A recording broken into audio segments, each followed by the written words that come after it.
There we go. Welcome to the Top 10 at 10. I'm your host, Dan Wright, writer at Fry Dog Lake.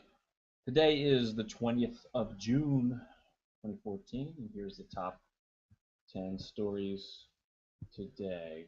Go here. Okay. Story number 10 from Talking Points memo. House GOP crowns Kevin McCarthy the next majority leader. House Majority Whip Kevin McCarthy of California will be the next majority leader. As expected, Republicans elected McCarthy to replace ousted Rep. Eric Cantor once he stepped down from his post on July 31st. McCarthy defeated upstart Representative Roel Labrador, a second-term congressman who enjoyed some Tea Party support. It was a secret ballot election, so the vote tally won't be announced. So what does this mean for Congress? Probably not much. Cantor and McCarthy each have a unique set of relationships, quirks, and constituent demands that affect their leadership styles in the margins, but House Republicans suggest the two are equally conservative and that those outside Congress won't notice much of a difference. Story number 9. I love this story. CIA hatched plan to make demon toy to counter Osama bin Laden's influence. For more than a decade, the CIA has deployed drones, satellite spies, informants, and tracking devices to thwart al-Qaeda in Pakistan. The spy agency has also considered a plan to wage war with toys. Beginning in about 2005, the CIA began secretly developing a custom-made Osama bin Laden action figure painted with a heat-dissolving material designed to peel off and reveal a red-faced bin Laden who looked like a demon with piercing green eyes and black facial markings.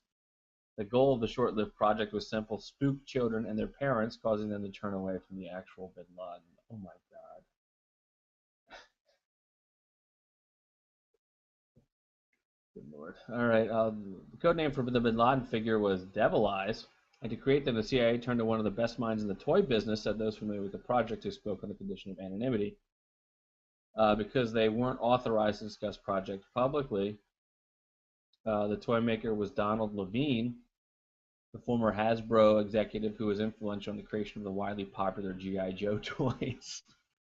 This story is amazing. So, from the Washington Post. Okay. Story number 8, also from the Washington Post. This from the Switch. How New York could put a stop to Comcast merger with Time Warner Cable. Comcast's bid to win over regulators for its proposed merger with Time Warner Cable has mostly focused on Washington, where the cable company has testified before Congress, met with officials, and given millions of dollars in political donations. But this week, Comcast is devoting its attention to regulators a little farther north of the nation's capital, and wooing these folks will be no less important to the merger's outcome.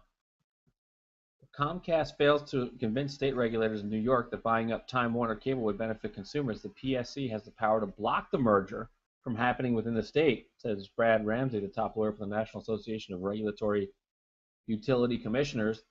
They can't stop the entire merger. They can stop the part that involves facilities in the state of New York, Ramsey said in an interview. Would that require Comcast to go back to the drawing board? Well, if it's essential to the synergies in this merger, sure. How important is it that Comcast gets New York's blessing? Look at it this way. Comcast has a fraction of the customers in New York that Time Warner Cable has. 23,000 versus more than 2.5 million. Considering that the entire merger nationwide would give Comcast control over 30 million subscribers, New Yorkers alone would account for nearly 10% of the merger's total customer base. So New York represents a sizable chunk of potential revenue for the nation's largest cable provider. Comcast argues that allowing the merger to go through would bring faster internet speeds. Oh, no. How about that? How's that for a comment? No. That's a lot. Story number 7 from Vice News, Natasha Leonard. El Paso releases video of cop executing handcuffed man. Where's the anger? An execution video has become a morbid feature of this week's news cycle. On screens across the country, click after click, a graphic warning gives way to grim curiosity. Viewers see a man whose arms are cuffed behind him. He struggles with officers and squirms on the floor. The executioner draws his gun and shoots. The body bleeds, convulses, and eventually lies still. In Iraq and Syria, ISIS militants are masters of execution and know the value of viral death video, but I'm not referring to Iraq or Syria. I'm referring to El Paso, Texas. This week, in compliance with an open records request order, The El Paso police released a video of what can only be described as a summary execution. Officer Jose Flores shot Daniel Sinez, a 37-year-old bodybuilder, while Sinez was on the ground and in police custody. Sinez had been arrested for reportedly assaulting an off-duty officer and staff at a local medical center. On March 8th, Flores and a prison guard were transporting Sinez, shirtless, handcuffed, and struggling, from the city jail to a hospital to treat a self-inflicted injury. Flores fired the fatal shot with a Glock semi-automatic handgun as he and the prison guard wrestled with Sinez outside the jail. The bullet went through Sinez's left shoulder and into his chest, piercing his heart. Jeez. The authorities called it an accident. They said that the guard knocked Flores as he pointed his drawn weapon, causing it to fire. They said that Sinez could have moved his cuffs to the front of his body and with his strength use them as a weapon. They said a taser would not suffice to subdue him, but the video speaks for itself. Yeah, it does. I unfortunately had to watch it before I put this up. So, I mean, he's handcuffed. He's on the ground. I don't even know why you're pulling your gun. And it's just, it seems like a rookie mistake. I don't know how long that guy's been a police officer, but really, really bad. Screw up here. Story number 6. This is from the Center for Investigative Reporting. Female prison inmates sterilized illegally, California audit confirms. The California state auditor today blasted federal and state oversight of sterilization surgeries for female prison inmates, finding numerous illegal surgeries and violations of the state's informed consent law. Of the 144 tubal ligations performed on inmates from fiscal years 2005 to 06 to 2012 to 13, auditors found more than a quarter, 39, were done without lawful consent, according to the report by State Auditor Elaine Howell. The true number of illegal procedures might be higher, the audit said, because auditors found 7 cases at one hospital for which health records were lost in a routine purging.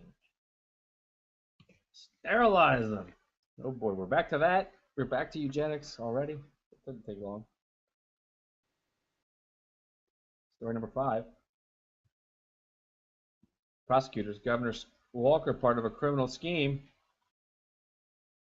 Prosecutors believe Wisconsin Governor Scott Walker, a potential 2016 Republican candidate for president, was at the center of a nationwide criminal scheme to illegally coordinate fundraising with outside conservative groups, according to previously secret court documents released Thursday. The documents were filed as part of an ongoing lawsuit challenging the probe by the conservative group Wisconsin Club for Growth. They were ordered publicly released Thursday by a federal appeals court judge after prosecutors in the Wisconsin Club for Growth did not object.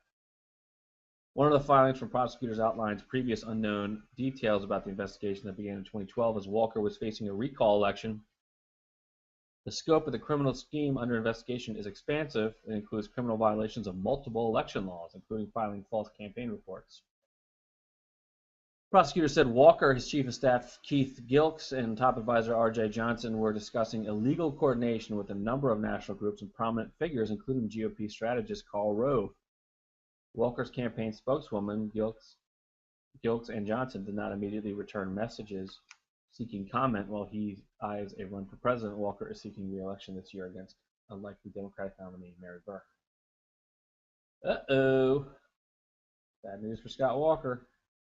Story number 4. This is a nice little piece here. Rise of the FOIA terrorist. This is from Spade FOIA FYI. Normally I would just link to this type of piece in my weekly must-read FOIA story roundup, but I want to draw extra attention to a recent article in Medium about Jason Leopold, the self-proclaimed FOIA terrorist. The author, Jason Pagon, writes in his piece, one of the best long-form narrative stories I've read in a while, that he first learned of Jason Leopold through Twitter, as I did. Anyone following the FOIA hashtag would be hard-pressed to miss him.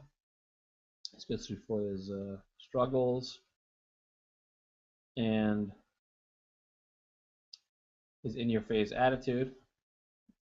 Leopold reads this: know that you've got at least one other FOIA soldier ready to do your bidding. Okay. That's good. Jason Leopold, a good guy. Good FOIA expert. I thought FOIA terrorist, by the way, is not self-proclaimed. That first paragraph is wrong, which I could have something wrong with the first paragraph. But FOIA terrorist is what he was called by for doing FOIAs. Story number 3. Whoops. Nope. That's featured somewhere else. Oh well. We're on to story number 2 already. This is from Esquire. Exclusive. Prosecutors closing in on Governor Christie. Indictments against 4 cronies are near certain, sources say. Only question is if David Sampson, Christie's longtime mentor, will flip. Oh, what the hell is this crap?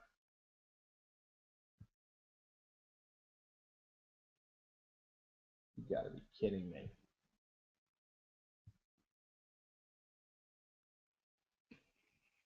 That's really annoying. Really annoying. Anyway. Back on Planet Reality. Meanwhile, Paul Fishman, the U.S. Attorney for New Jersey, waits through the sewage of Christie's stewardship. 2 sources with intimate knowledge of the case say Fishman's pace is quickening. He has impaneled a second grand jury, and the U.S. Justice Department has sent assistant prosecutors and the FBI agents to work the case. What's taking the most time, according to one source, is separating what's viable from all the bad stuff they're finding that may not be viable. Fishman's challenge is to nail down specific criminal charges on several fronts: the diversion of Port Authority money to fund New Jersey road and bridge projects, the four-day rush hour closures, and a web of real estate deals spun by David Sampson along a Christie crony when he chaired the PA's Board of Commissioners as Christie's appointee. Whatever Christie says or does, and whatever potential donors or Jimmy Fallon and his viewers think, the question that truly matters is whether Fishman's pursuit leads to the governor himself.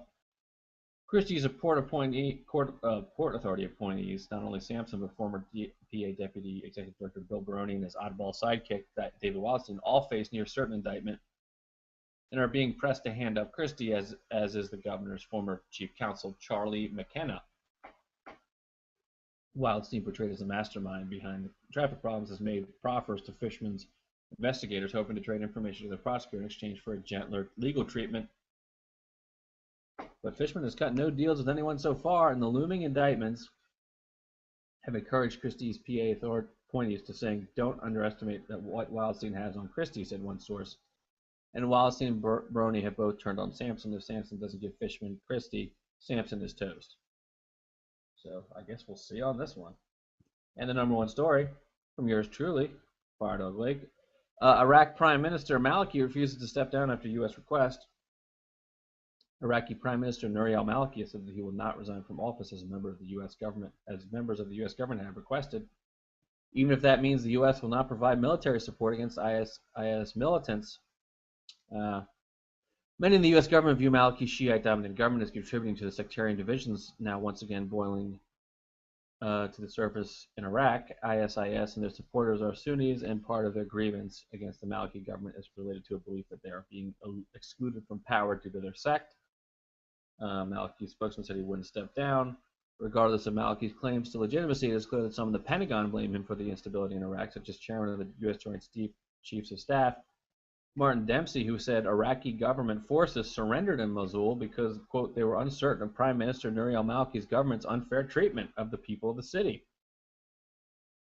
Yesterday, President Obama held a press conference where he said he may launch airstrikes against ISIS, while ironically claiming Iraqis had to find a way to solve their problems without violence.